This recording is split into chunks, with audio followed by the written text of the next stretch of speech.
Halo sobat, selamat datang kembali di channel kami, channel Tren Berita.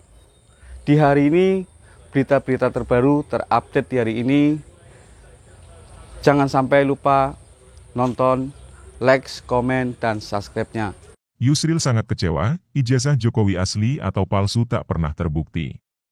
Jakarta, CNN Indonesia, pakar hukum tata negara Yusril Iza Mahendra mengaku kecewa dengan pencabutan laporan gugatan ijazah palsu Presiden Jokowi. Yusril beralasan pencabutan gugatan membuat tuduhan kepada Jokowi tak bisa dijawab. Menurutnya, persidangan atas gugatan tersebut sangat penting untuk mengakhiri kontroversi ijazah Jokowi.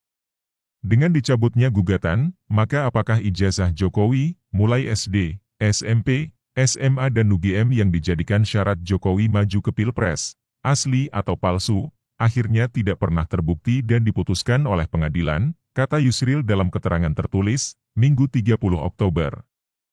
Yusril berkata pengadilan terhadap kasus itu juga penting untuk kepastian hukum.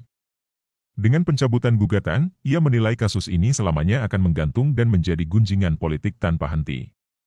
Ia membandingkan dengan kasus tuduhan ketidaksahan pengunduran diri Soeharto.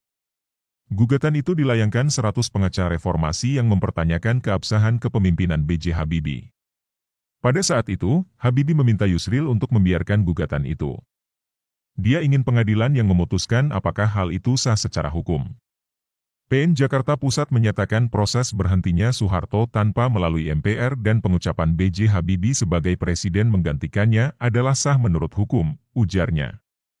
Yusril juga menyayangkan tindakan kepolisian menangkap pelapor, Bambang Trimulyono, dalam kasus penistaan agama.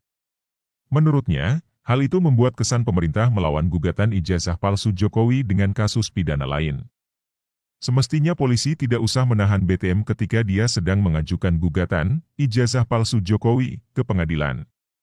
Biarkan persidangan berlangsung dan kita nanti putusan pengadilan apakah ijazah Jokowi palsu atau tidak, ucapnya. Bambang Trimulyono resmi mencabut gugatan dugaan ijazah palsu Jokowi pada Kamis 27 Oktober. Kuasa hukum Bambang Tri, Ahmad Hosinuddin menyebut pencabutan perkara tersebut juga telah disampaikan dan diterima oleh Pengadilan Negeri Jakarta Pusat. Pertanggal hari ini, 27 Oktober 2022 di PN Jakarta Pusat sekitar pukul 14.30 WIB, ujar Ahmad Hosinuddin dalam konferensi pers yang ditayangkan melalui akun YouTube-nya, Kamis 27 Oktober. Ahmad menilai penetapan tersangka dan juga penahanan atas Bambang Tri akan berdampak pada proses persidangan nantinya lantaran penahanan berpengaruh pada proses pembuktian di persidangan. Padahal klien kami yang punya akses pada saksi-saksi dan data-data menjadi bahan-bahan pembuktian. Tentu saja ini akan berpengaruh pada proses persidangan.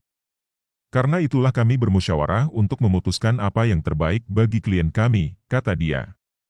Dengan demikian, Bambang Tri menurutnya sepakat dengan opsi mencabut perkara.